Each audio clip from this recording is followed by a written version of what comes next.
Ibrahim kana hafte waa'ee manguddummaa jawarii ergan jetteef hangamma ilmaan dhiiraa sadii malee duran qabu manguddummaa namni na ergan.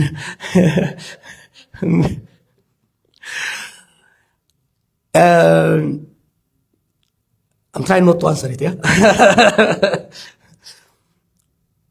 Dhugaadha. Jaarmootatti manguddummaa ergatanii jiran. But they don't mean it, by the way. They don't mean it. Biyya sanitti tokko tokko irraan baratu. Ijoolleen amma angorra jirtuun abboota isaanii qaree angorra isaan kaa'ee tursiisee maal godhe isaan irraa barachuu dhabuudhaan dongora guddaa hojjetaa jiran. Profeesar Mararaa kana waan inni gaafa yaade jechaa ture. Osoo dhaggeeffatanii warri TPLF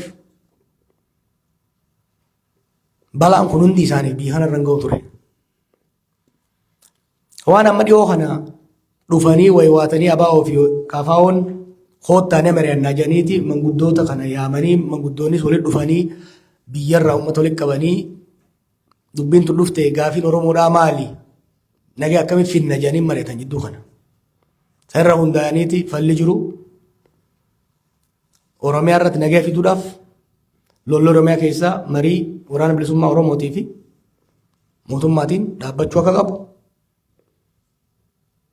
Nageenyi waaraa akka dhufuuf immoo mootummaan hunda hammate mootummaan ce'umsaa sadarkaa Oromiyaatti akka dhaabatu gaafii ijoo dhiyeessaniif jechuudha. Gaafileen kun haarayaa miti.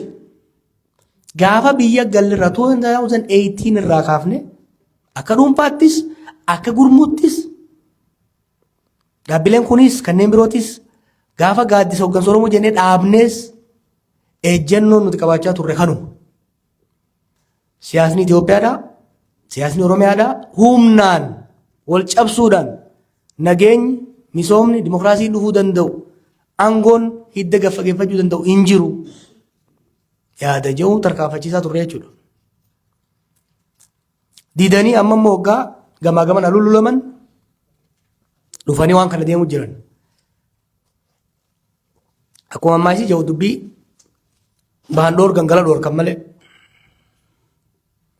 Kanaaf wanti deebiin kennameefis okay. Mari'achuu barbaaddanii here are the red lines. If you want serious conversations sadarkaa Oromiyaatti ka godhamuu qabu tokko lama sadii. Sadarkaa Itoophiyaatti ka godhamuu qabu kajamu lafa kaafeefii jira.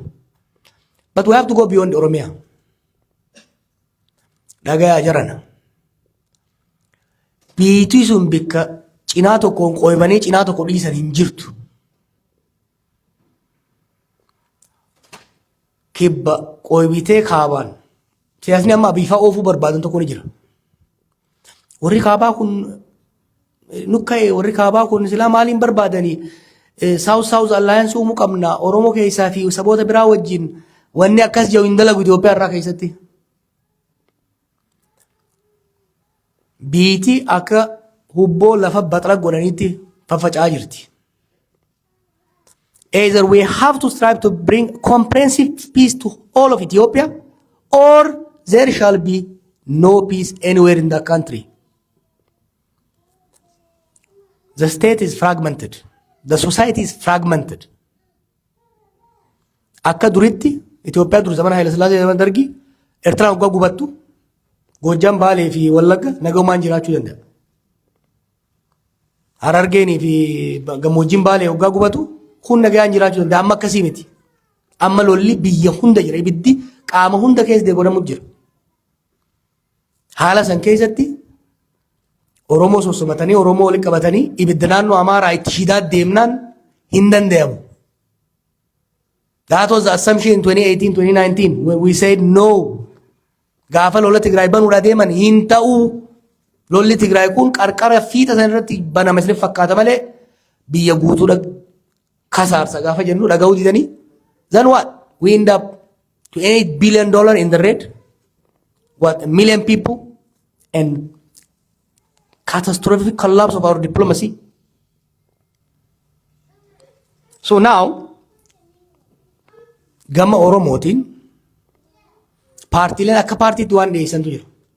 akka ummataatti immoo wanni ummanni keenya dhiibuu qabu Oromiyaa keessatti qofa osoo hin ta'in qaama Itoophiyaa hunda keessatti nageenyi akka dhufu Oromiyaan osoo naannoon Amaaraa lolaan gubatu Oromiyaan nagaa argachuu dandeessu hin jirtu osoo Oromoon dhibbatti walii galtees. Abadan, this is not possible. We need a holistic peace through the whole of Ethiopia. Kun daamsanii qabuure jechuudha. I think as you got the question that Sheikh raised is very important. In Ethiopia today, peace should be the number one agenda in every elder's mind, in every religious leader's mind, in every young man's mind, in every businessman's mind. Not out of some wisdom, not out of some altruistic view, because the war has touched everybody. If you are a businessman, today you are facing bankruptcy in Ethiopia. If you are a teacher, you cannot feed your children. If you are a farmer, you cannot harvest your crops. What is the common denominator to all of these problems? You know, my mother goes to visit her family for a worship from Adama to the countryside regularly. But now she cannot because somebody will kidnap her. Maal na jette beeytanii? Siitu balaa tan hunda nuuf fide. Jarri duraa sun yoo dubbanne nu hidhan malee afaan qabannee deemnaan nun tuqanii. Amma barru waan ajaa'ibaatii jira biyya san keessatti. Kanaaf I think what is really important is the number one agenda, because what do I mean by peace? One of the thing is to make sure we silence the guns. In Oromia, in Amhara, we need to work towards stopping the ongoing fightings. 1. 2. We need to ensure no new fighting erupts anywhere. Please, believe me, I study this thing like a doctor studies a patient. That region cannot survive another episode of war. The hostility, the escalation of rhetoric between Asmara and Addis Ababa is extremely dangerous. We should not allow them to take us to another war. While we work, we pray at all sides, primarily the government, but also the rebels, to end the conflict in Oromia and Amhara. We need to make sure the political division in Tigray does not lead to a factional fighting, which will immediately invite a fight between Eritrea and Ethiopia. If the TPLF factions, if the political division within TPLF spreads into the armed forces, the TDF, and the TDF start to clash, immediately the federal government will intervene and Eritrea will intervene. Then we are going to have a bloody fighting, a resumption of the 2020 fighting at a larger scale. Mind you, Sudan is no longer there. Somalia has not recovered. Ethiopia is failing. Then we are going to have a chain reaction that will engulf every human being in the region. This is not politics. እዚህ ጋር እያልኩ ያለሁት ጓዶች የፖለቲካ ጉዳይ አይደለም። አሁን አንዳንድ ኃይሎች የህልውና የምናምን እንደዛ አይደለም። ትሩሊ የህልውና ጉዳይ ሆኗል። እዛ አካባቢ ጦርነት ከእንግዲህ በኋላ እዛ አካባቢ የሚቀጥል ከሆነ እየተካሄዱ ያሉ ጦርነቶች የማይቆሙ ከሆነ አዲስ ጦርነት እንዳይፈነዳ የማንረባረብ ከሆነ የኦሮሞ መብት፣ የሶማሌ መብት፣ የትግራይ መብት፣ የአማራ መብት የሚባል ነገር ቀልድ ይሆንና ባይዘው ዛሬ ኦሮሚያና አማራ ውስጥ People don't want to hear about Oromo or Amhara rights. People want to hear about end of war. Because the kind of war that's being fought in Ethiopia is so brutal, so ugly. You don't even know who is fighting who. Lafa darraa jedhan beektanii Salaale keessa. Waraana gora afurii gora shaniitu ganda sanirra wal lola. Mootummaan bartakkaame amma ka jirtu. Mootummaan waraana adda addaa qaba. Privatization of security forces, fragmentation of security forces, fragmentation of armored groups has turned rural Ethiopia into a hell on earth. When you add another regional dimension on this, then you will have extreme difficulty. I think you should continue to pressure. You should attend every meeting, not the only one I'm attending. Mootummaan is yoo dhufe walgahii dhaqaa jiran. Humnoonni Amaaraa yoo dhufanis dhaqa. Humnoonni Tigree yoo dhufanis dhaqa. Lolli haa dhaabatu jaa. Because wanni durii si qabsoo haa turtanii bilisummaa, Oromiyaa, democracy. These things have become luxury. Because survival has become the essential issue for the people in the country. So, ideally, we should focus to end the war, prevent wars. Then, once we have succeeded in silencing the guns, we go towards negotiating a new political settlement. That will pave the way for reconciliation, transitional justice, so on and so forth. Then we can talk about economic recovery, reconstruction of the destroyed part. See Tigray in Tamalkatu. You take Tigray, it's a tragedy what's happening in that country. So you have a Tigray where TPLF fought 17 years. They came to Addis, they elected the region. They were waiting for some dividend of their liberation to uplift them. Some symbolic development here and there, but fundamentally, the human life in Tigray hasn't transformed. When they were forced out to Addis, they retreated back, then we have a new war. The region was devastated. The infrastructure was devastated. Okay? There was ceasefire, there is humanitarian aid going on, but the reconstruction, rebuilding of the region hasn't begun. Now the people of Tigray are facing a new war. Can you imagine?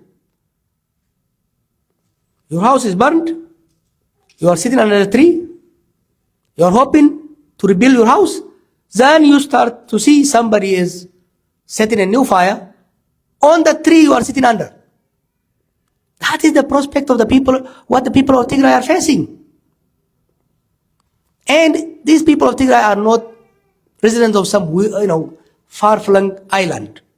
They are integral part of the whole of Africa. Anything that happens in Tigray will affect Eritreans, it will affect Oromos, it will affect Somalis. So that's why we need towards building a broader coalition of peace advocates who push all segments of the political class towards silencing the guns and towards bringing their political differences to negotiating table. I'm glad you are here. I wish I have the energy to go further on this. I will continue to speak about it. You can count on me. One message for the community you are coming from, for the Eastern Ethiopian people. The current provocations around Redawa, Harari, Moyale are aimed at instigating the deadly violences of 2017-2018. Wanni ani isinit himu dhalattoota baha Itoophiyaadha, ka Somaalee, ka Hararii, ka Oromoo. Rabbi ijaa dongora biraa keessa hin seenina. Balaa jarri amma duraa dalage akka itti qoorsine nu warra achi ture beeka. Miskiinni meeqa gubatee, miskiinni meeqa buqqa'ee, reefu maal jette ijoollee takkaa jira kan Dirree Dhawaa hidhaa jirtu. Ummata walii araarsinee gumaa sirraa kafallee hangammaa hidhaa jirti ijoolleen san. Ammas ijoolleen tun ba'uudha qabdi. San qofaami. Sheenii ni beekaatii ni beeyta. Rakkoo Dirree Dhawaatti uumame akka itti suuta yeroodhaaf illee taatu. Furmaata waaraa akka hin baafne dhoorkan. Waggoota jahan dabre kanaaf at least almost 7 years. Harariinis nagaa turte. Dirree Dhawaanis nagaa turte. Mooyyelees nagaa turte. Daangaan kun nagaa ture. Why all of a sudden last 3 months? Oromoo tabiraa ta'e moo Somaalee tabiraa ta'e moo Hararii tabiraa ta'e? Wal gorsa. Homiin ni jirti homiin ni jirti. Homii tan ammoo suuta mariidhaan. By the way, it's an exaggerated stuff. I've seen it and taa'eetiin manguddoota Hararii, manguddoota Somaalee, manguddoota Oromoo wajjin taa'ee waan hin beekne waa hedduun baranne. Wanni uummanni kun barbaadu haqa walii galchuudha. More than anything else, what they need is development. Awwadaa maal godhu jiran jidduu kana fakkeenyaaf almost onsanii jiran. Jiddugala sochii dinagdee guddoo akka turte almost onsanii jiran. There is an effort to instigate conflict in the region. Every regime that occupied the palace has resorted to instigating horizontal conflict among our community members whenever they have been pressured. Abiy is not doing anything new. He is not inventing anything new. He is just pulling the old methods utilized by previous regimes. Therefore, please keessattuu namni bahaa naannoo kana waan jijjiirtaniif waan ajandaa gamaa gaman adda darbamtu. By the way, wanni kun amma Hararii, Oromoo, Somaalii jidduu qofa miti. Oromoo jidduu gosa gosaan, Oromoo bahaa jidduutti ni beeytan waan godhamu waan yaalamu jiru. Kuni fafa. Naannoo gootonni meeqa keessaa bayan keessatti naannoo gootonni meeqa kaaba kibba biyyattii irraa dhufanii keessa qabsaa turan keessatti fadhiidoon nama keenya ollaa wajjin ifiifis wal lolchiisu hayyamamuu hin qabu. Warra waan akkasii deemu san dura dhaabbadhaadha. Nutis dura dhaabbannaa ni saatillaas by the way. Keessattuu warra daasporaa kana taa'ee gosayyuu lakkaa'uudhaan nama keenya waliin naquu barbaadu. We know where the strings being pulled. We will expose it. I'm no longer silent, by the way. Kana beeka. I will no longer be silent like last 3 years. We will expose. Biyya dalagachuu feetanii dalagadhaa. I have no problem. I encourage you as long as the return on investment is good for you, go invest back home. Do your business. Bashannanuu feetaa dhaqii bashannan rakkoon hin jirtu. Ammoo mootummaa fadhiidoo saniif ergamte nama keenya saba ollaatii waliin buusuudhaaf nama keenya gosaa wal afaan kaa'uudhaaf warra yaalu saaxiluu dhaabsisuu kan tuuru ta'uu nu beekaadha. Warra Atlantaa hedduu jabaadha. Galatooma hawaasa keessan cimsadhaa wal gorfadhaa. Waan dandeenye hundaan biyya teenyatti uummata keenyaaf nageenya akka dhufu ni carraa'inaa. Uummanni keenya ka addunyaa hundarra jiru kitaaba kana simachuudhaan marii bal'aa kana wajjin akka waan gootaniif hedduu ulfaadha. Marii hangammaa goone gabaasii lamaan dabre gooneef kanarratti goolamna. Garuu itti aansuudhaan karaa adda addaatiin ingeej gochuu koominitii keenya deefnee ijaaruu jajjabeessuu kan itti fufnu ta'a. Hedduu galatoomaa nagaan naa bulaa.